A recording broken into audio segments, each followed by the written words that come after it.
I'm Amber Paddington, 36, a small-town kid who worked her way up to command a unit. For years, I sent money home and showed up for my mother without asking for anything back. But when she stood at her anniversary party and called me a failure only for her new son to stare at me and whisper, "Mom, she's my commander," I made a choice that changed everything. Ever been humiliated by someone you gave everything to? Share your story in the comments. You're not alone. Before we get into it, tell me where you're tuning in from, and if you've ever had to stand up for yourself, hit like and subscribe for more true stories about boundaries and reclaiming your worth. What happened next might surprise you. I should have seen it coming. The signs were there for months before the anniversary party, subtle at first, then increasingly bold. My mother had always been sharp-tongued, but her remarriage seemed to give her license to be crueler. She developed this habit of pausing mid-sentence when I entered a room, as if my presence interrupted something important. At family dinners, she'd introduce topics I couldn't contribute to: her new husband's golf games, his daughter's piano recitals, their shared memories from a life I wasn't part of.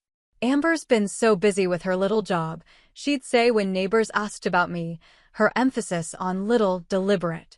My rank as captain meant nothing in her living room. 20 years of military service reduced to a hobby she tolerated. The rehearsals started 3 weeks before the party. I'd catch her practicing introductions in front of the bathroom mirror, gesturing to invisible guests. "This is my husband, Richard, and our son, Adam." Never my children or my family. Always our son, as if motherhood began with her second marriage. I told myself it was nerves. Anniversary parties make people anxious. She wanted everything perfect, and I'd learned long ago that perfect, in her world, didn't include me. But the rehearsals grew longer, more elaborate. She'd stand in the kitchen, wine glass in hand, voice carrying through the thin walls. Amber's had her struggles, of course. We all know about that situation. I never knew which situation she meant. My father leaving when I was 12? My decision to join the military instead of college? The deployments that kept me away during holidays? She had a catalog of my failures, real and imagined, and she rotated through them like prayer beads. Richard encouraged her. I'd see him nodding along, that satisfied smile men get when they think they're solving a problem by simply existing. His presence validated her narrative that I'd been the issue all along. With him, she was the perfect wife who'd overcome the burden of a difficult daughter. Adam was different. 19, fresh out of basic training, assigned to my base through what I assumed was coincidence. He'd been polite during our brief interactions, professional but distant. I didn't mention the family connection during duty hours. Military protocol demanded separation between personal and professional relationships, especially when ranks were involved. But I'd noticed him watching me during formation, something curious in his expression. Not recognition exactly, but awareness. Like he was solving a puzzle he hadn't known existed. The anniversary invitations were elegant, cream cardstock with gold lettering. "Richard and Margaret Paddington request your presence." No mention of family, no hint that this celebration would become my humiliation. Looking back, that should have been warning enough. She spent hours on the guest list, calling neighbors I'd grown up with, colleagues from her book club, friends from church. People who'd known me since childhood, who'd watched me graduate high school with honors, who'd attended my promotion ceremonies when she couldn't be bothered to travel. They'd see me reduced to a cautionary tale at her celebration. The house preparations took on military precision, which might have been funny if it weren't so pointed. She cleaned rooms that hadn't been touched in months, arranged flowers like centerpieces for state dinners, polished silver that had gathered dust since her first marriage. Everything had to reflect her new status as Richard's wife, mother to his successful son. I offered to help, of course. Old habits die hard, and despite everything, she was still my mother. But she waved me away with practiced dismissal. "You've done enough already, Amber." The words carried weight beyond simple rejection. They carried judgment. The night before the party, I found her in the kitchen, staring at a photo of Adam in his dress uniform. She'd already removed my military portraits from the mantel, replacing them with wedding pictures and Richard's golf trophies. But she held Adam's photo like it redeemed something in her past. "He's everything I hoped for in a child," she said without looking up. Respectful. Grateful. None of the complications. I wanted to ask what complications she meant, but I knew. I was the complication. The reminder of her first marriage, her younger self, her mistakes. Adam represented a clean slate, a chance to be the mother she'd convinced herself she'd always been. Standing in that kitchen, watching her cradle a photograph of a son who'd known her for less than a year while dismissing a daughter who'd spent 3 decades trying to earn her approval, I finally understood. This wasn't about the anniversary. This wasn't about Richard or Adam or even me. This was about rewriting history. She decided her story began with her second marriage, and everyone at that party would witness her declaration. They'd see her joy, her perfect family, her triumph over past difficulties. I'd be the difficult past, put in my place for everyone to see. I should have declined the invitation. Should have found an excuse, a deployment, an emergency that required my attention elsewhere. But something stubborn in me refused to give her that satisfaction. If she wanted to make me part of her performance, I'd be there. I'd watch her audience, see how they responded to her version of our family story. The morning of the party, she was already dressed by 8, adjusting her jewelry in front of the hallway mirror. Richard whistled his appreciation, and she glowed under his attention. This was her moment, her stage, her chance to cement the narrative she'd been crafting for months. Adam arrived in civilian clothes, flowers for his mother, handshake for Richard. He nodded at me politely, nothing more. Just another guest at his mother's celebration. I chose my outfit carefully. Not uniform, that would have been too obvious, too confrontational. But something that suggested competence, authority, success. If she wanted to introduce me as a failure, I'd make her work for it. The guests began arriving at 5. Neighbors, book club friends, church ladies, Richard's golf buddies. They filled the living room with polite conversation and genuine affection for my mother. She moved among them gracefully, accepting congratulations, sharing anecdotes about married life. For moments at a time, she almost seemed happy. But I caught her watching me, calculating. The evening script was already written. She just needed the right moment to deliver her lines. I'd long grown used to the subtle ways my mother set me apart, but tonight felt different. Tonight felt final. The laughter was too bright, the conversations too pointed.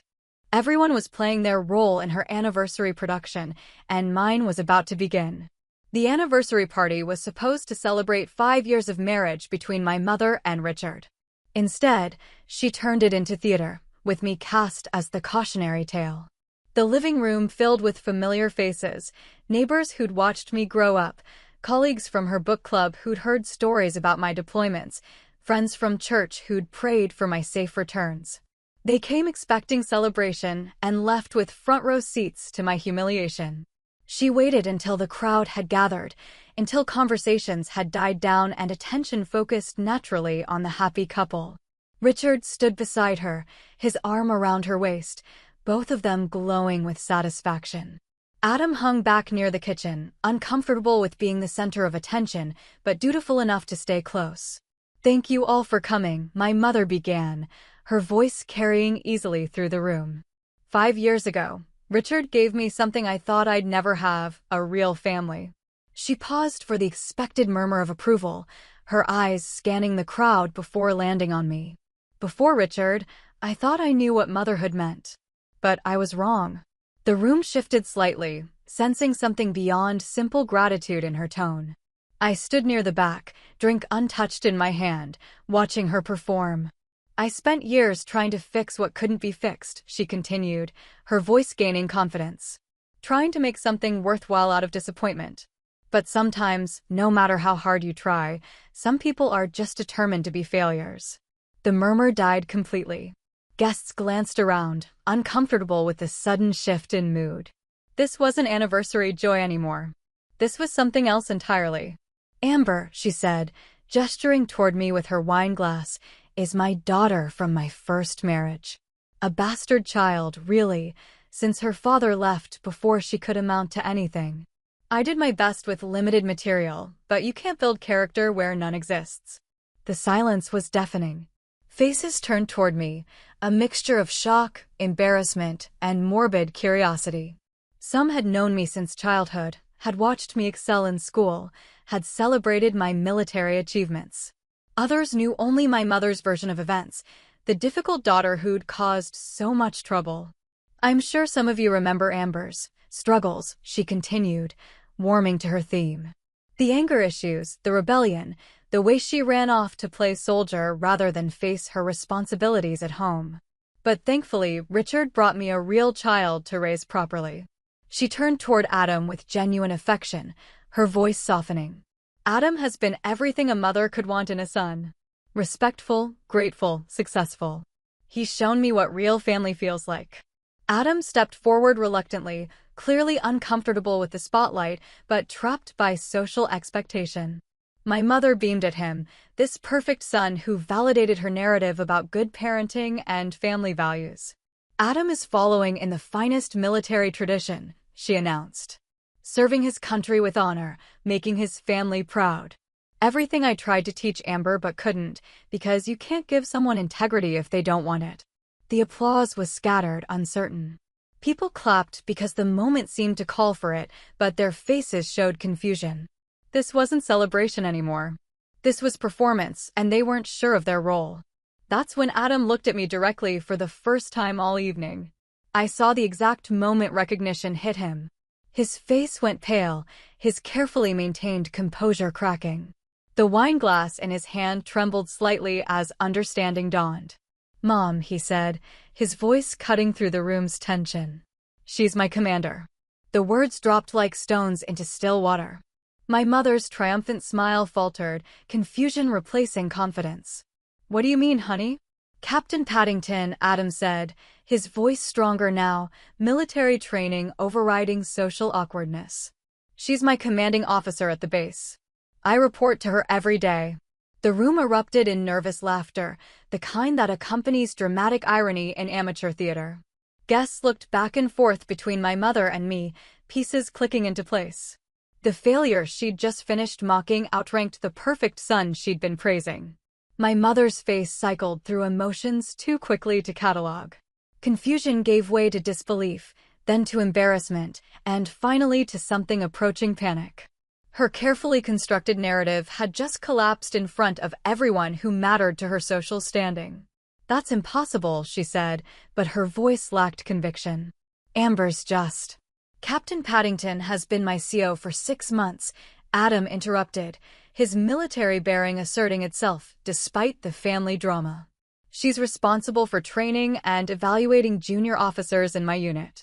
She's actually really respected on base." The silence that followed was different from before.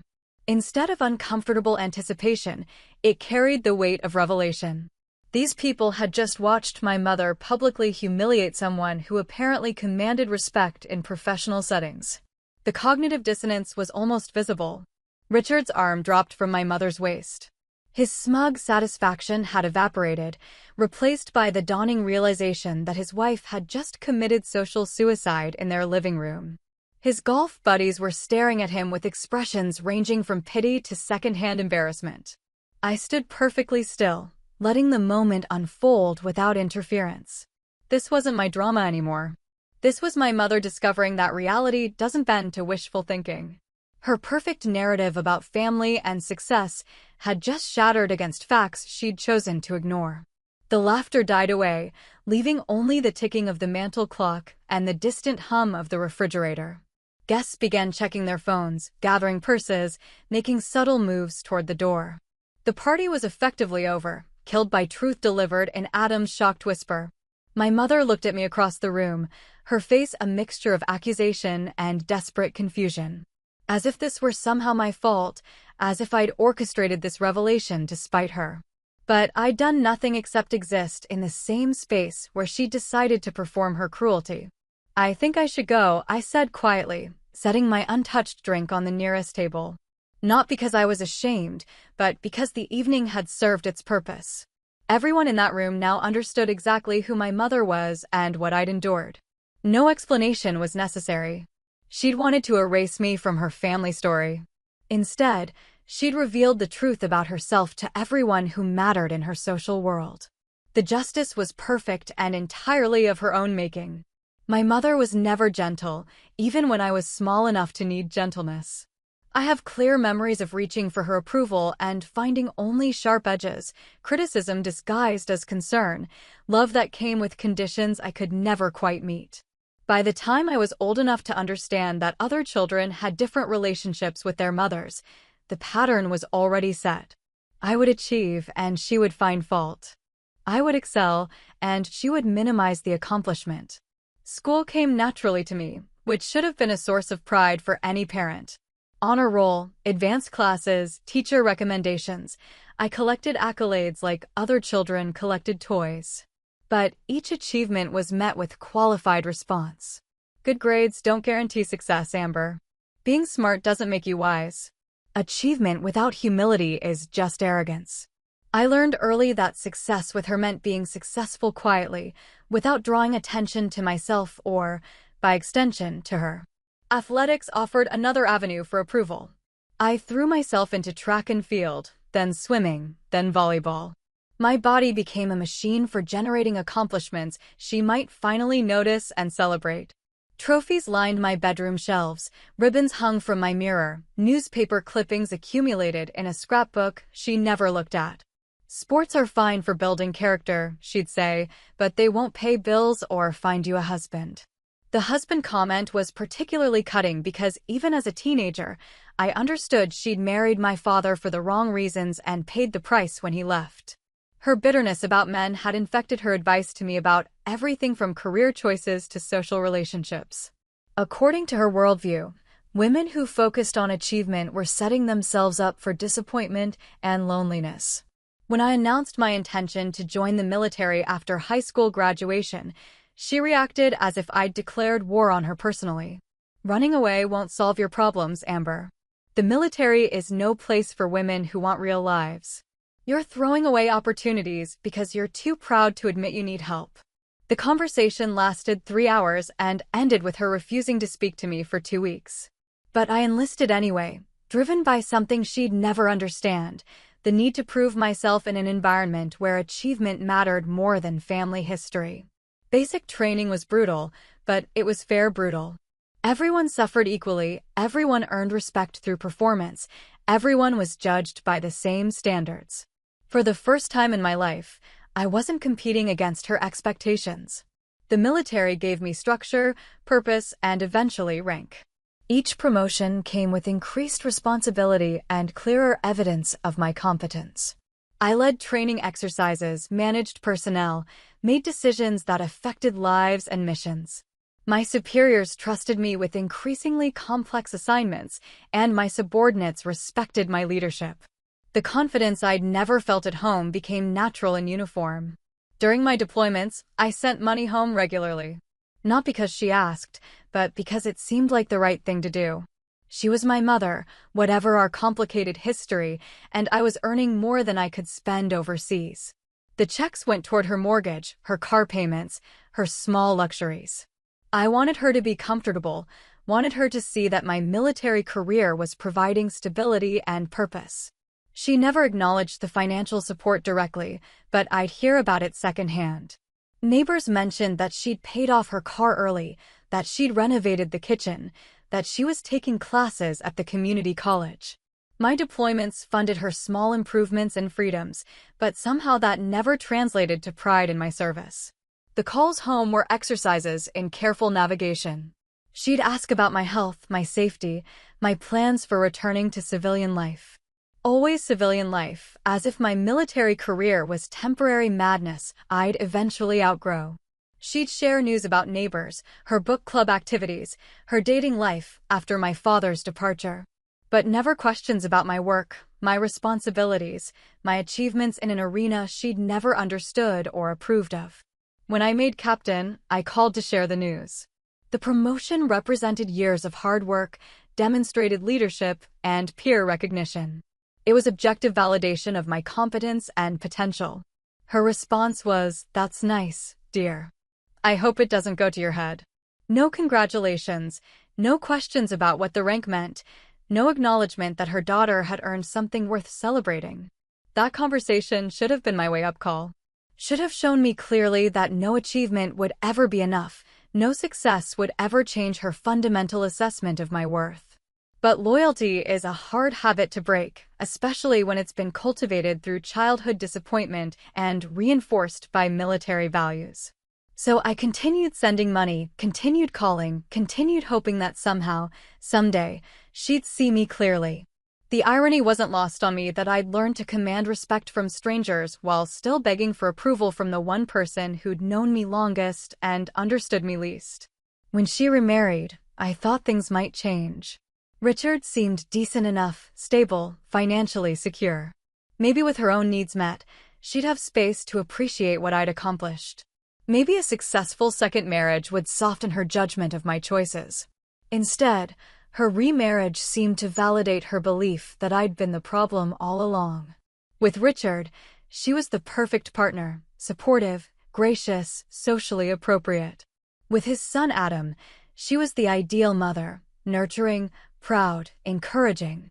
They became proof that she'd always had the capacity for warmth and approval. I'd simply never deserved them. The contrast was deliberate and pointed. Adam's basic training was brave service to his country. My 20-year career was playing soldier. His respectful behavior toward his new stepmother was evidence of good upbringing. My financial support was never mentioned at all. She'd found her do-over family, and I was the rough draft she wanted to forget. That anniversary party wasn't really about celebrating 5 years of marriage. It was about publicly declaring that her story began with Richard, that her successful parenting started with Adam, that everything before them was prologue to her real life. She needed an audience to witness her transformation from struggling single mother to fulfilled wife and proud parent. I should have seen it coming, but loyalty makes you blind to cruelty until it's too late to protect yourself. After the party, word traveled fast through the networks that matter in small communities. Military bases are particularly efficient at spreading news, especially when it involves commanding officers and family drama. By Monday morning, I could sense the shift in how people looked at me, not with pity, but with a kind of respectful curiosity about how I'd maintained my composure. Adam appeared at my office door that first morning, standing at attention until I acknowledged him. Protocol demanded he request permission to speak freely about personal matters during duty hours. I granted it, curious about what he'd say after witnessing his mother's performance. "Ma'am, I need to apologize for what happened at the anniversary party," he began, his voice careful and formal. "I had no idea about your relationship to my stepmother or about her attitude toward your service." I studied his face, looking for deception or manipulation. But Adam was 19, fresh from basic training, still learning to navigate adult relationships and military hierarchy simultaneously. His distress seemed genuine. "You're not responsible for your mother's choices, specialist," I replied. "Your behavior has been appropriate and professional since you arrived at this base. That's what matters here." But he persisted, clearly troubled by the situation. "She never mentioned you were military, ma'am. She talked about her difficult daughter, who'd never amounted to anything, but she never said. I mean, when I saw your name on the duty roster, I never connected." The conversation revealed something important about my mother's selective storytelling. She'd shared enough details to establish her victim narrative without mentioning specifics that might complicate the story. Adam knew about the difficult daughter, but not about my rank, my responsibilities, or my financial support. The picture she'd painted was carefully edited to support her preferred version of events.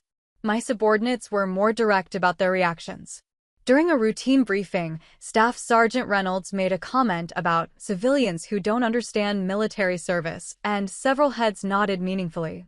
They weren't gossiping exactly, but they were processing what they'd learned about their commanding officer's family situation. Lieutenant Morrison, who'd been at the base for 3 years, approached me after the briefing. "Captain, if you don't mind me saying, some of us have dealt with similar family situations. If you ever need to talk to someone who understands, we're here." The offer was respectful, professional, and touched something in me that I hadn't realized was tender. The irony was sharp and satisfying. Here were people who'd known me for months or years, who'd worked under my command, who understood my competence and leadership through direct experience. Their respect was earned through daily interactions, not requested through blood relationships. They saw clearly what my mother had spent decades refusing to acknowledge. But the aftermath wasn't entirely positive. I found myself replaying that evening obsessively, analyzing every word, every expression, every moment of silence. The humiliation wasn't the worst part. Public embarrassment fades, and most people had recognized her behavior as inappropriate. What lingered was the finality of it, the realization that she'd chosen to burn our relationship publicly rather than acknowledge my worth privately. Sleep became difficult. I'd lie awake at night remembering her voice as she called me a failure, a bastard child, in front of people who'd known me since childhood. The words weren't true, but they carried the weight of a lifetime of similar judgments delivered more quietly. She'd simply said out loud what I'd suspected she'd always thought. My performance at work remained solid. Military training teaches you to compartmentalize personal issues during duty hours. But I caught myself being shorter with subordinates, less patient with administrative details, more focused on immediate tasks than long-term planning. The emotional energy I'd normally invest in leadership was being consumed by processing my mother's betrayal. 3 weeks after the party, she called. Not to apologize, but to explain. Her voice carried the same tone she'd used when I was a child and had misunderstood her intentions. Patient, slightly condescending, as if my hurt feelings were evidence of my oversensitivity rather than her cruelty. Amber, you know I didn't mean anything by what I said at the party. It was just family teasing, the way we've always talked to each other. You're being dramatic about this. I listened without responding, struck by her ability to reframe humiliation as humor, cruelty as family tradition. She'd called to make me complicit in forgetting what had happened, to convince me that my reaction was the problem rather than her actions. People are asking me why you haven't been by the house, she continued. It's embarrassing, having to make excuses for your behavior. Richard thinks you're being childish, and, honestly, so do I. We're family, Amber. Family forgives and moves on. The word family was particularly galling, given that she'd spent the anniversary party explaining why I didn't really belong to hers. But more than that, her tone suggested that I owed her forgiveness, that my continued absence was somehow punishing innocent people who'd simply witnessed her performance. I hung up without responding, not from anger but from clarity. There was nothing to discuss, no explanation that would change what had happened, no apology that would restore what had been broken. She'd made her choice in front of everyone who mattered to her social standing. Now I was making mine in the privacy of my own life. The silence that followed wasn't punishment. It was protection. I made the decision on a Tuesday morning, sitting in my office before the daily briefing. The choice wasn't emotional or reactive. It was tactical, the kind of strategic thinking the military had taught me to apply to complex problems. My mother had declared war on our relationship publicly, and I was responding with the appropriate level of engagement. None.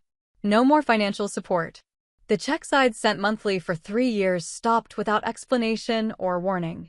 She'd have to adjust her budget, cancel her classes, maybe take out a loan for the kitchen renovations she'd been planning. But she'd also have to confront the practical value of the daughter she'd dismissed as worthless. No more holiday visits or family obligations. Christmas, Easter, birthdays, anniversaries, events that had become exercises in managing her criticism while pretending everything was normal. I wouldn't subject myself to environments where I was unwelcome, and I wouldn't pretend that her behavior was acceptable for the sake of social expectations. No more phone calls, no more updates about my life, no more attempts to maintain connection across the growing distance between us. She'd made it clear that I was an embarrassment to her new family narrative. I was giving her what she'd asked for, my absence from her story. The decision brought immediate relief, like setting down a heavy bag you didn't realize you'd been carrying. For 3 decades, I'd been trying to earn something she was incapable of giving. The effort had exhausted me in ways I hadn't fully understood until I stopped making it. But my mother wasn't prepared for the consequences of her choices. The first call came 2 weeks after I'd stopped sending money, her voice bright with forced casualness. Amber, honey, I think there might be a problem with the bank.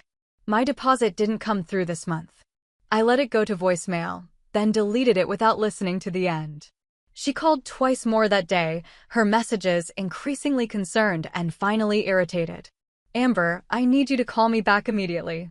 This is important.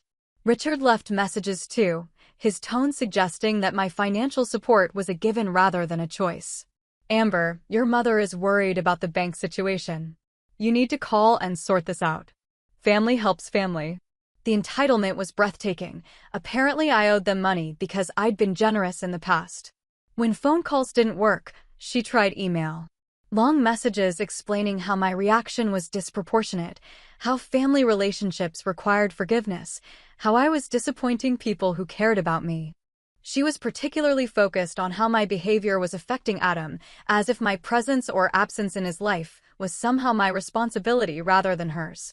Adam himself approached me at work, requesting another meeting to discuss personal matters. This time, his distress was more obvious and his questions more direct. Ma'am, my mother says you're not speaking to her because of something that happened at the party. She says she was just joking around, but that you took it the wrong way. She's really upset about it.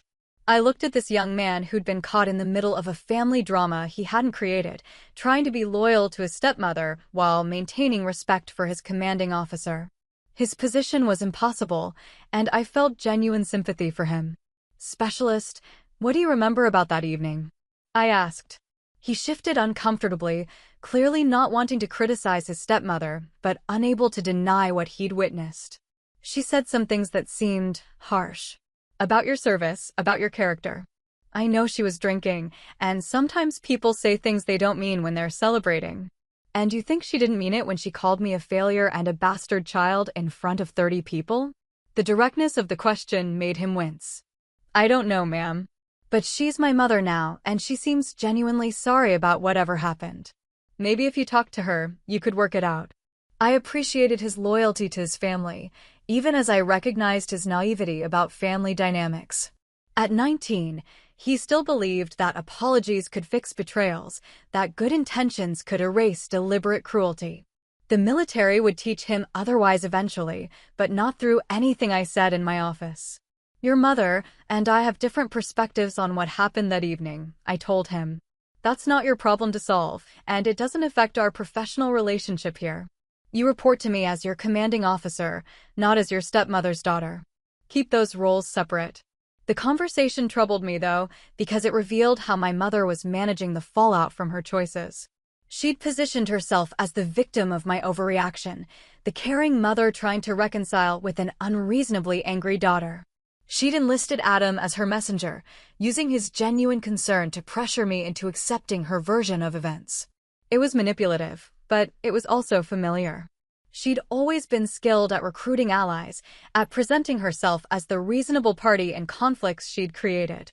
During my childhood, teachers, neighbors, relatives had all heard her version of our difficulties, how she was struggling to manage a difficult child who refused to appreciate everything she'd done. The pattern was repeating with adult stakes. She needed me to be the problem so she could remain the victim. My silence was threatening her narrative, forcing people to draw their own conclusions about our relationship. Without my participation in the drama, she couldn't control how the story was told.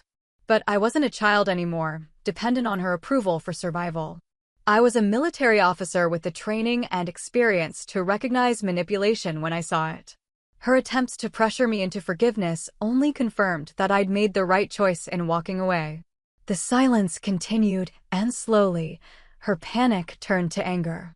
The messages became accusations. I was ungrateful, selfish, determined to punish innocent people for imaginary slights. She'd given me everything, sacrificed for my opportunities, and I was repaying her generosity with abandonment. I listened to none of them completely, but I caught enough to understand that she'd moved beyond denial into righteous indignation. In her version of events, she was the wronged party, and my withdrawal was evidence of my fundamental character flaws. It was exactly what I'd expected, and exactly what I'd needed to hear to know I was handling the situation correctly. The military teaches you that respect isn't personal, it's institutional. When Adam addressed me as ma'am during morning formation, he wasn't acknowledging Amber the individual, but Captain Paddington the commanding officer. The difference was crucial and, in my current family situation, liberating. My mother couldn't spin military protocol into a family dynamic she controlled. When Adam stood at attention, waiting for permission to speak, when he followed my orders without question, when he addressed me with the formal courtesy required by our respective ranks, he was participating in a system that recognized my authority regardless of his personal feelings or family loyalties. The irony wasn't lost on anyone at the base. Here was a young man whose stepmother had publicly declared me a failure, now following my commands and seeking my approval for his professional development. The contrast was too obvious to ignore, too perfect to be anything but justice. During weapons training, I watched Adam focus completely on my instructions, absorbing techniques and corrections without the filter of family history.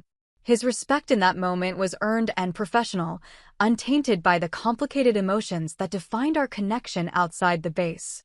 Staff Sergeant Reynolds commented on it after a particularly successful training exercise.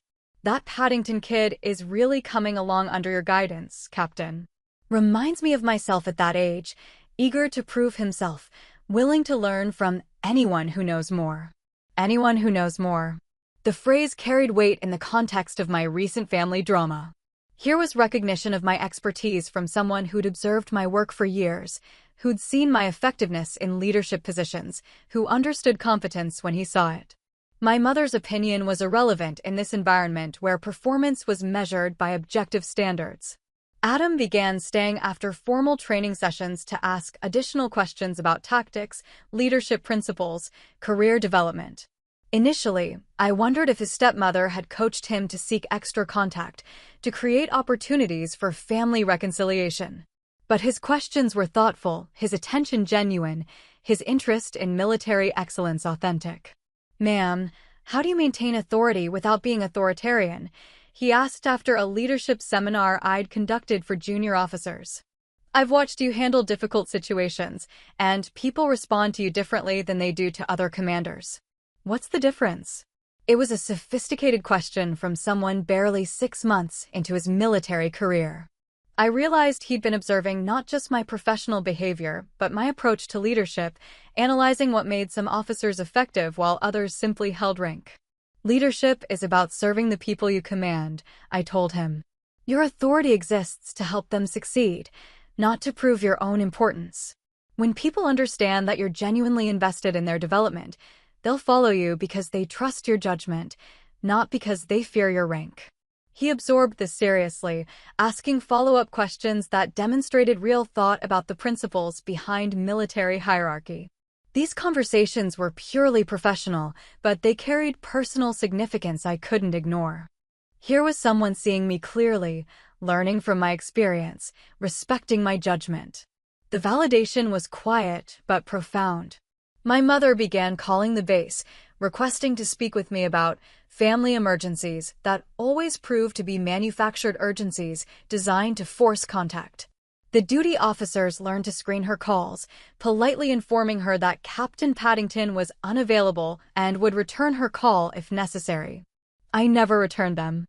She tried showing up at the base entrance, but military security doesn't accommodate family drama. Visitors needed authorization for entry, and commanding officers weren't required to approve visits from relatives they preferred to avoid. She'd wait in the parking lot sometimes, watching personnel come and go, hoping to catch me during shift changes. Adam mentioned these visits awkwardly, clearly uncomfortable with his stepmother's behavior, but unsure how to address it. "Ma'am, she's really concerned about you. She thinks something's wrong, that maybe you're having personal problems you can't talk about." The suggestion that my silence was evidence of problems rather than solutions would have been funny if it weren't so typical of her thinking. In her worldview, healthy people maintained family relationships regardless of how dysfunctional those relationships might be. My withdrawal was pathological rather than protective. "My personal life is stable and satisfying," I told Adam. "Sometimes the healthiest choice is to limit contact with people who consistently treat you poorly. Your stepmother and I have different perspectives on what constitutes appropriate family behavior." He nodded slowly, processing this information against whatever version of events he'd been hearing at home. I could see him working through the implications, beginning to understand that family relationships weren't automatically worth preserving if they caused more harm than good. The base became my sanctuary in ways I hadn't expected. Here, my competence was recognized, my leadership valued, my judgment trusted. People sought my advice, followed my direction, respected my expertise. The contrast with my family dynamic was stark and healing. Colonel Martinez, my immediate superior, called me into her office 6 months after the anniversary party incident. "Paddington, I've been watching your performance since that family situation became public knowledge. I want you to know that personal difficulties haven't affected your professional effectiveness. If anything, you seem more focused, more decisive." She was right. Without the constant drain of managing my mother's demands and expectations, I'd been able to invest more energy in my actual responsibilities. My performance evaluation showed improvement across multiple categories, and my leadership scores had reached new highs. The turning point came during Adam's 6-month review. As his commanding officer, I was required to provide a formal assessment of his progress, professional development, and potential for advancement. The evaluation would become part of his permanent military record and influence his future assignments and promotions. I could have been perfunctory, meeting the basic requirements without investing personal attention in his development. Given our family connection and his stepmother's behavior, no one would have questioned a purely professional approach that maintained appropriate distance. Instead, I found myself writing a comprehensive review that highlighted his genuine strengths and provided specific recommendations for his continued growth. Adam had earned respect through his own efforts, and I wasn't going to let family drama compromise his military career. When I called him in to discuss the evaluation, his surprise was obvious. "Ma'am, this is really positive." I wasn't sure what to expect, given everything that's happened. "Your family situation doesn't affect your professional performance," I told him. "This evaluation reflects your work, your attitude, your potential as a soldier. Nothing else matters in this context." He nodded gratefully, but I could see him processing the implications. Here was proof that competence transcended personal relationships, that respect could be earned rather than demanded, that authority worked best when it served a larger purpose than ego or control. My mother's attempts at contact became increasingly desperate and manipulative. She sent cards claiming family health emergencies that Adam later revealed were fabricated. She left voicemails about financial hardships that somehow required my immediate attention and assistance. She even tried using mutual friends as intermediaries, asking them to relay messages about her regret and desire for reconciliation. But each attempt only reinforced the wisdom of my decision to withdraw. She wasn't seeking to repair our relationship. She was trying to reestablish control over a narrative that had slipped beyond her management. Her focus remained on her own needs rather than any genuine understanding of how her behavior had affected me. The contrast between my work relationships and my family dynamics became a source of daily validation. Every morning, I walked onto a base where people knew my capabilities, trusted my judgment, and valued my contributions. Every interaction reinforced that I was competent, effective, and worthy of respect. My mother had spent decades convincing me that I was difficult, ungrateful, destined for failure despite her best efforts. But the evidence of my daily life contradicted every element of her assessment. I wasn't difficult, I was decisive. I wasn't ungrateful, I was independent. I wasn't failing, I was succeeding in an environment that measured success objectively. The liberation was gradual but profound.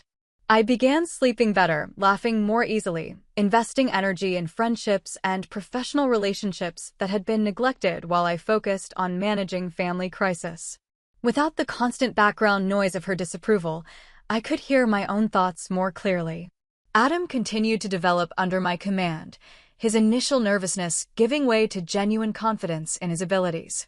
During a particularly challenging training exercise, he demonstrated the kind of leadership instincts that couldn't be taught, only encouraged and refined. "You handled that situation well," I told him afterward. You read the terrain correctly, adapted your tactics when the original plan wasn't working, and kept your team focused under pressure. That's the kind of thinking that separates good soldiers from great ones. He beamed at the praise, and I realized this might be the first time anyone in his family had acknowledged his military potential with genuine pride rather than obligatory support. His stepmother praised his service in general terms, but I was recognizing specific competencies that would shape his career trajectory.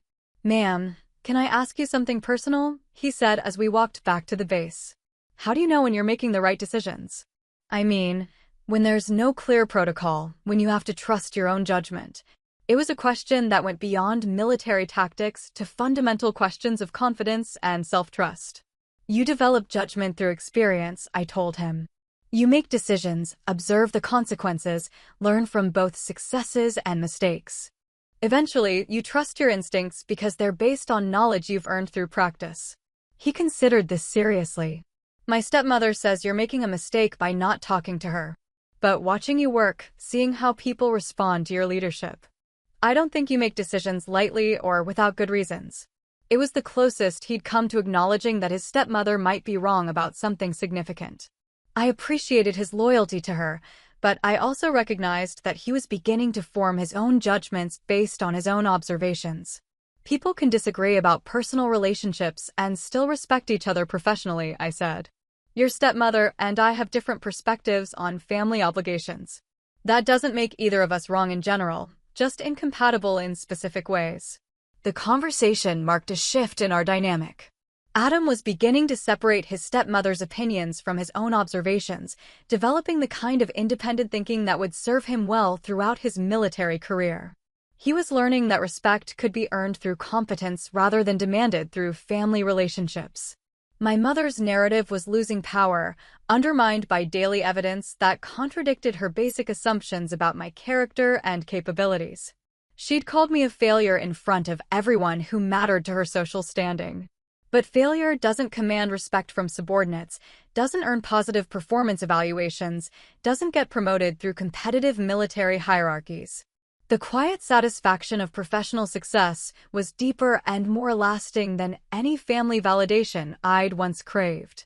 Here was proof that I'd built a life worth living despite her lack of support, that I'd developed capabilities she'd never recognized, that I'd earned a place in the world through my own efforts.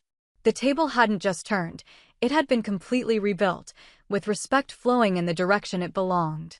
She started small, the way people do when they're testing whether their previous behavior has consequences.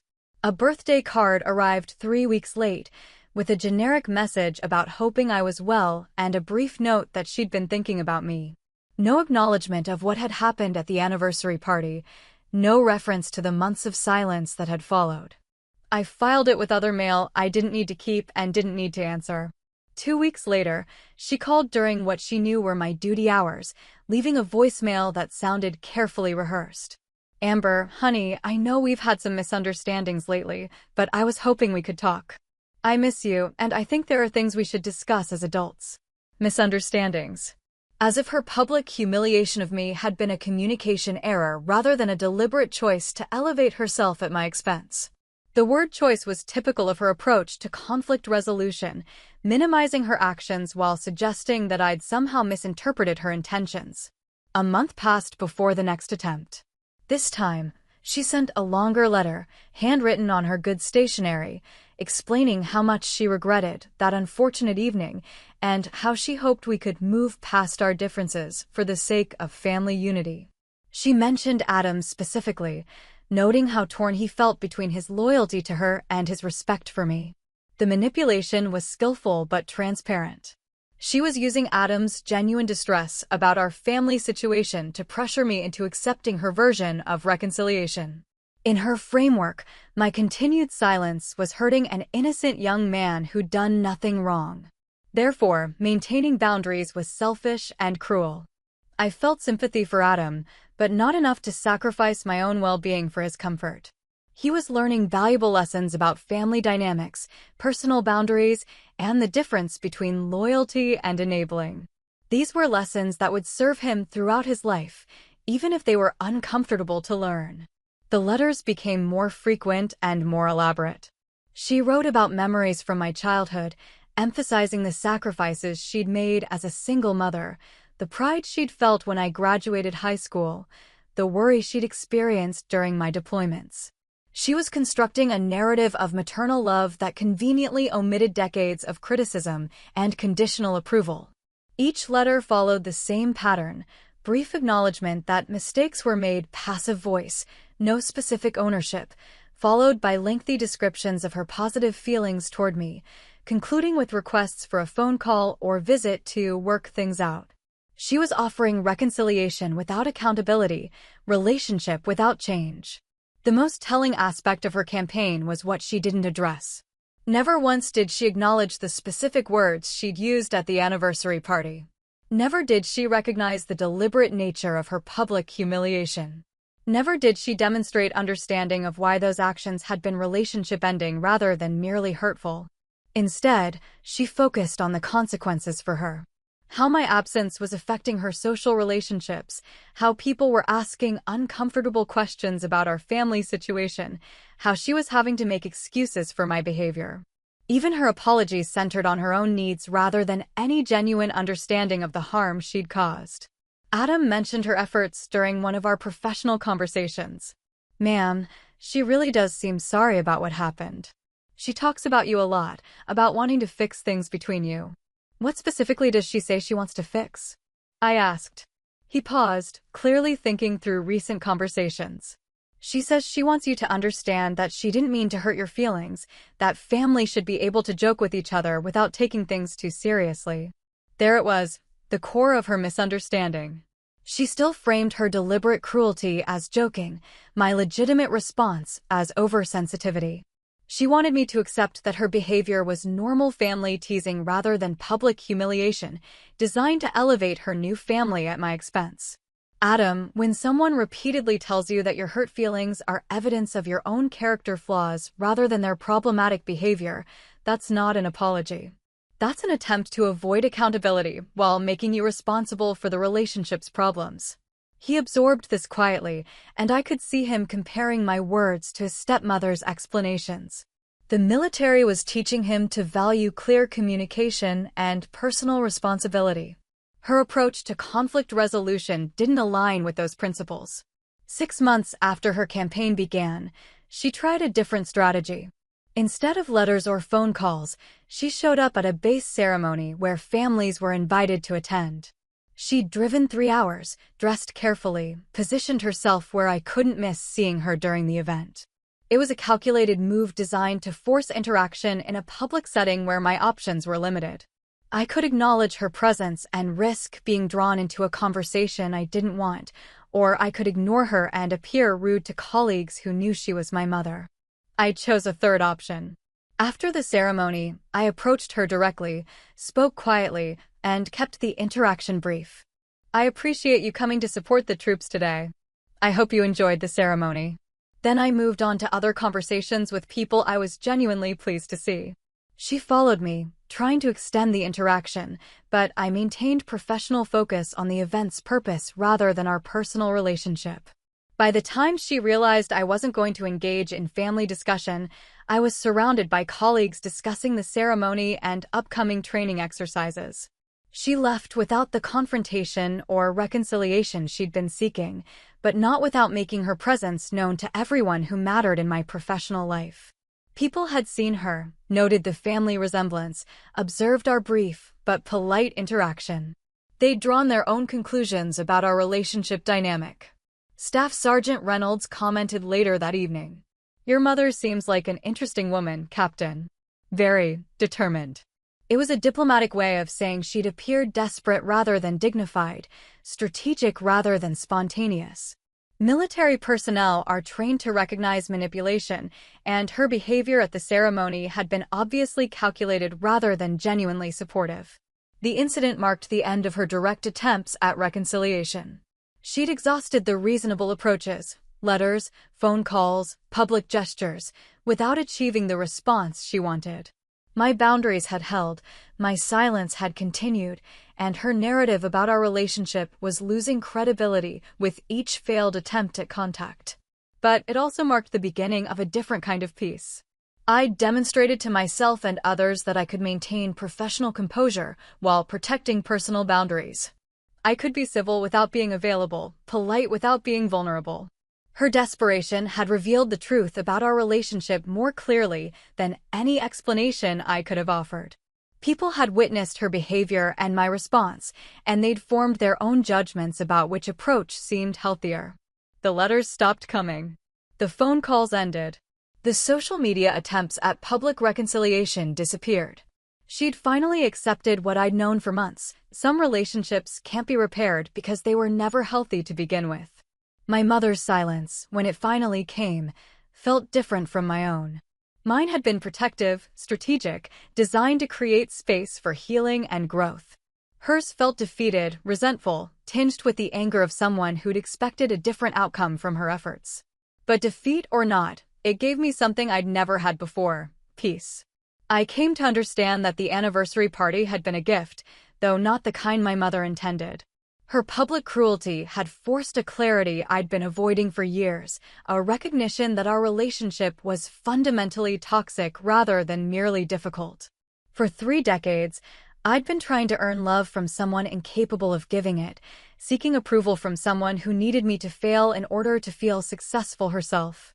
The pattern had been so established, so much a part of my identity, that I'd never questioned whether it was worth maintaining. Her decision to humiliate me publicly had broken the pattern by making it impossible to ignore. When someone calls you a failure in front of 30 people, there's no ambiguity about their feelings, no room for interpretation or hope for change. The relationship's true nature becomes undeniable. But the real gift wasn't the clarity about her character, it was the discovery of my own strength. I'd survived her rejection, maintained my dignity, protected my well-being, and continued to thrive professionally. The approval I'd been seeking from her was unnecessary because I'd already earned respect from people whose opinions actually mattered. My colleagues saw my competence daily. My subordinates responded to my leadership because it was effective, not because I demanded their respect. My superiors trusted my judgment because I demonstrated good decision-making over time. These relationships were based on observable performance rather than family obligation. Adam had become a particular source of satisfaction, not because of our family connection, but because of his development as a soldier. Under my guidance, he'd grown from an uncertain recruit into a confident junior officer with genuine leadership potential. His respect for me was earned through professional excellence rather than inherited through family relationships. During his year-end evaluation, I recommended him for advanced training that would accelerate his career trajectory. The recommendation was based purely on merit, his scores, his performance, his demonstrated abilities. But I took quiet pride in knowing that his stepmother's real child was succeeding under the guidance of the daughter she'd dismissed as worthless. "Ma'am, I want to thank you for believing in me," he said after receiving notification of his acceptance into the advanced program. "I know our family situation has been complicated, but you've never let that affect your professional judgment.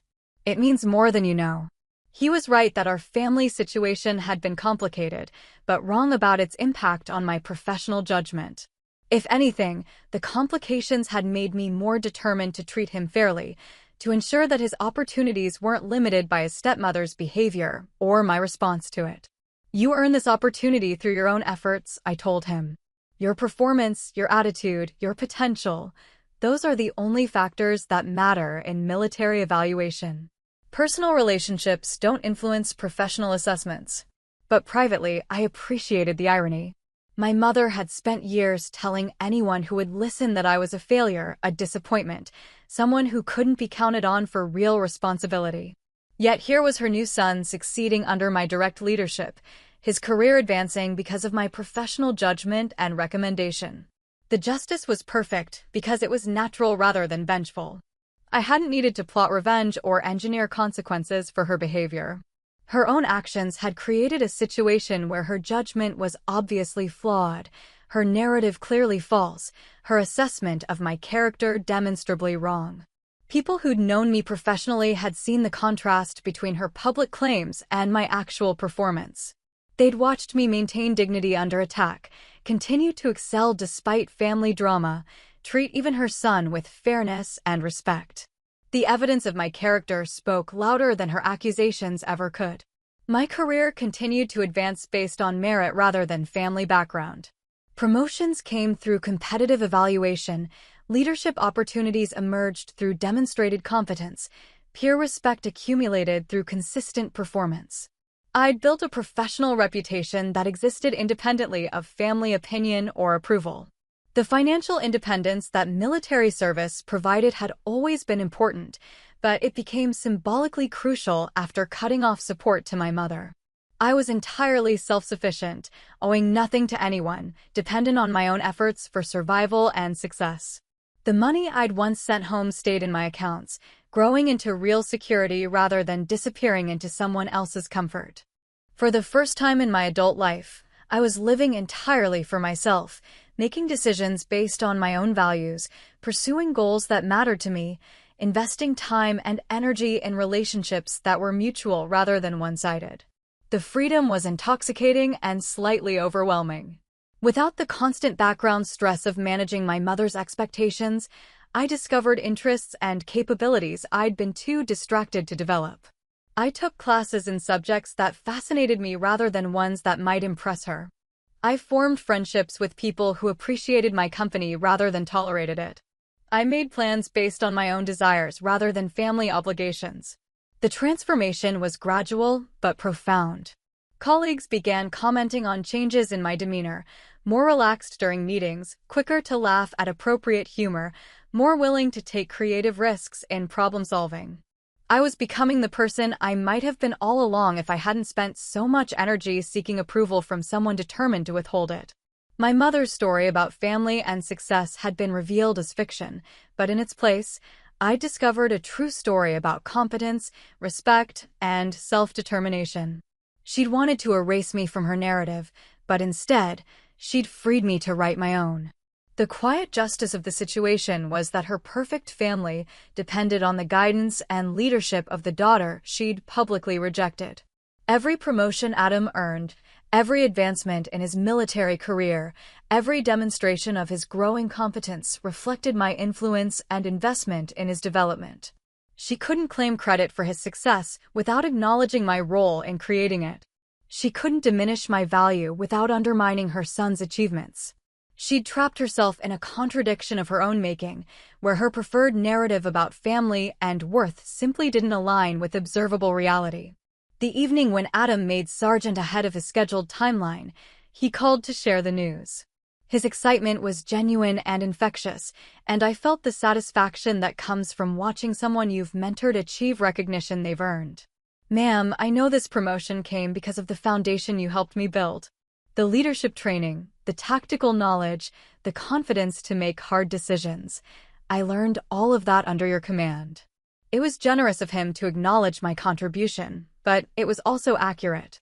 His success was his own, but it had been shaped by my professional guidance and investment in his development.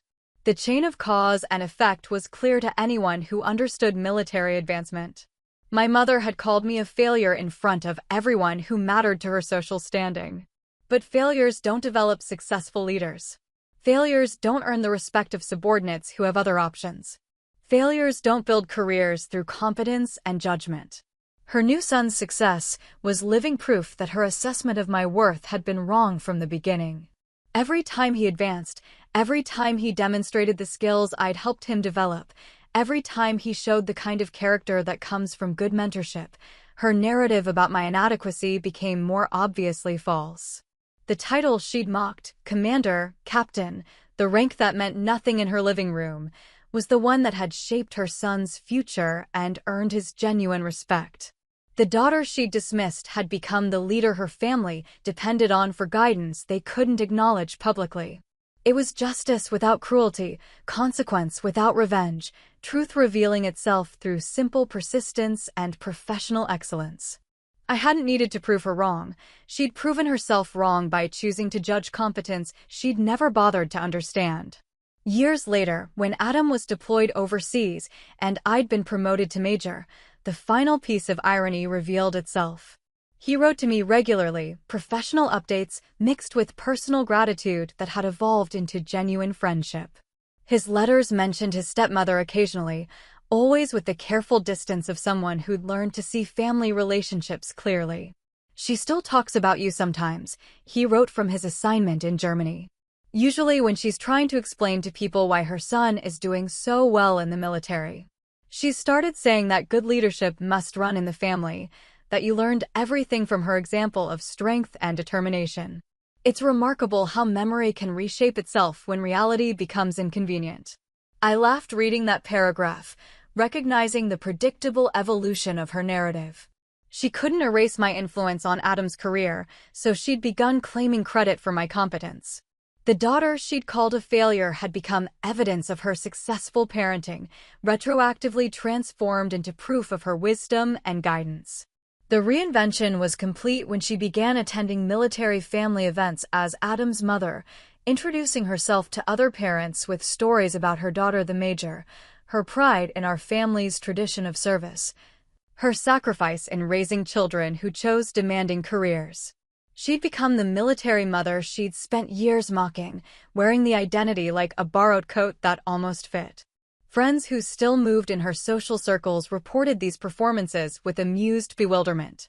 The same woman who'd publicly declared me a bastard failure was now bragging about her successful military children, accepting congratulations for raising such accomplished adults, positioning herself as an expert on military family dynamics.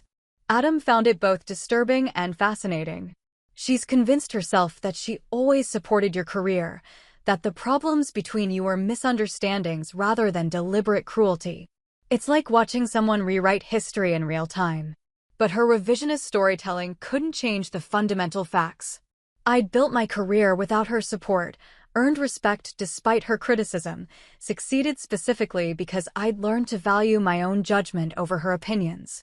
Her current pride in my achievements was meaningless because it was based on outcomes she'd tried to prevent rather than efforts she'd encouraged. The real measure of our relationship's transformation was that her approval no longer mattered to me.